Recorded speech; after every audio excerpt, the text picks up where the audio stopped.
I am Jacquie Franciulli for Gators Territory. Alongside me is Will Sammon, and we're kicking off the football season, Will, with our first On the Beat of the preseason. Now, Will, we're here at SEC Media Days. We've heard from head coach Dan Mullen of the three players that he came with. Now, Will, what's the big story in your mind? Do you feel like the biggest story here is talking about some of the attrition that the Florida Gators kind of suffered in the offseason? Definitely, I think that's the biggest one, right? Because you look back and you reflect on, well, how was the summer? And the first thing is, well, there were some departures, there was some attrition, and you want to know why and sort of how that impacts the numbers going forward. And so Dan Mullen wasn't too specific with how those numbers would look. He didn't say 78 or 81. It wasn't that, but you got the idea they were operating obviously below the number of 85, which we all knew anyway.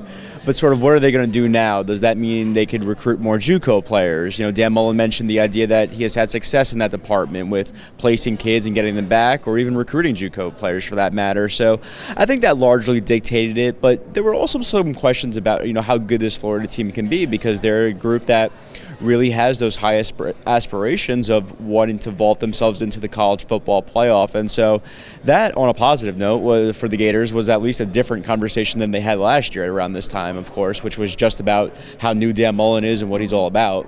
Yeah, that's right. Now, just to recap what we're talking about, during the course of the offseason, they lost a few guys in the 2019 class to transfer, Jalen Jones and Chris Steele. And then De'Avi Hammond, as well as Dawan Black, did not qualify, and they're going to JUCO route. And now they're dealing with paperwork issues with R.J. Henderson, Deontay Marks, and visa issues with Wardrick Wilson. That's a good chunk of that 2019 class. A lot of star power when you think Chris Steele was a 5-star and Dawan Black was a 4-star.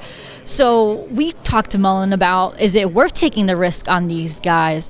Now, when you look at the numbers, they're below the 85 scholarship mark. On Gators Territory, we show the breakdown of the scholarship numbers. They're around 78 right now.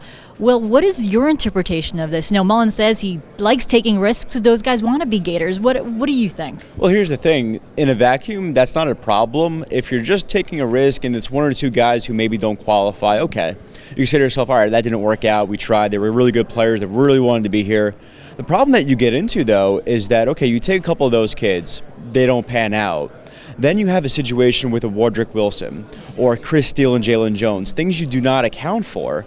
And so when you have both those things operating, that adds up to the situation that we have with this Gators class, where it's potentially 7 kids, or at least 4, who are not going to be part of this class. And so I think it's kind of like what you're weighing versus also what's the rest of the class look like? And that's something that you can't answer, because a lot of unexpected things tend to happen in recruiting and signing and transfers, especially these days.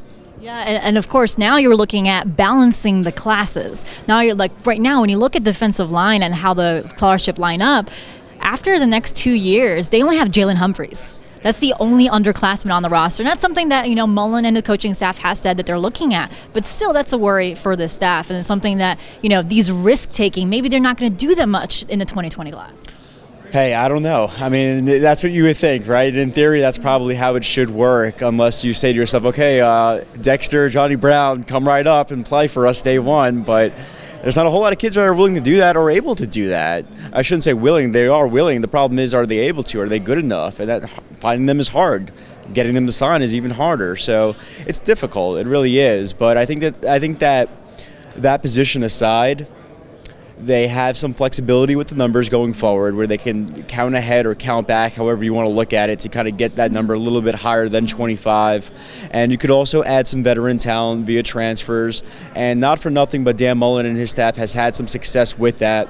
The offensive line this past summer notwithstanding, but they did get Van Jefferson, Grimes, Adam Schuler, Lucas Krull even from the JUCO / baseball ranks. So they've had some success with finding these gems in the transfer portal or just on the market. Right, and actually when Mullen was at Mississippi State, he signed 41 players from JUCO and Prep.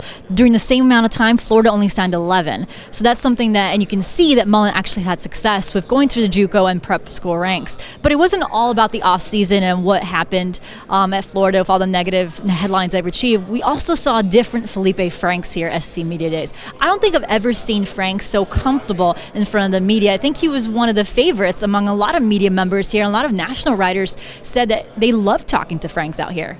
Definitely, and I think we see the fruits of a solid season from Felipe, because to be honest and to be fair to him, People were talking to him after a dreadful freshman season. They were talking to him about losing his coach in Jim McElwain, or what's Dan Mullen like, where he's barely met the guy, hasn't played for him yet. So it's a little bit different now that he has a full season under his belt that was pretty successful by any stretch of the imagination.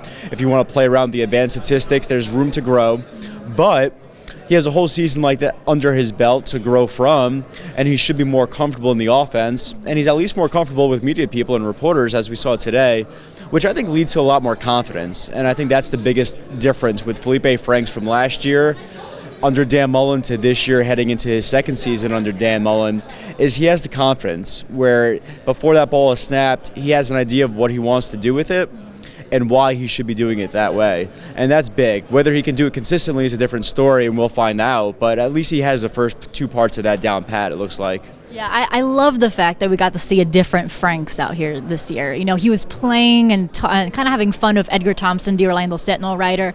He was talking about the Red Sox, signing him and what he would do. He wants to fix his Buick and help his mom, and that was a good side of Franks. He gets a lot of heat from social media. It was good for him to open up, and he has a lot of backing from his teammates, and we saw that here today too. Yeah, and another thing that he kind of mentioned was just the value of understanding what it means to be Florida's quarterback, and how if you're in public and people see you, they want to take pictures with you. They want to be excited. They're excited to see you. They want to get to know you, and he is now sort of understanding that it can make somebody's day to just be nice to them, or go out of your way to just say hello. Not that he wasn't doing that beforehand, but the fact that he's talking about it, that it's in his mind, means that he cares about his own image, but he also cares about the Florida image as well, and he understands how he's the face of the team as far as players go.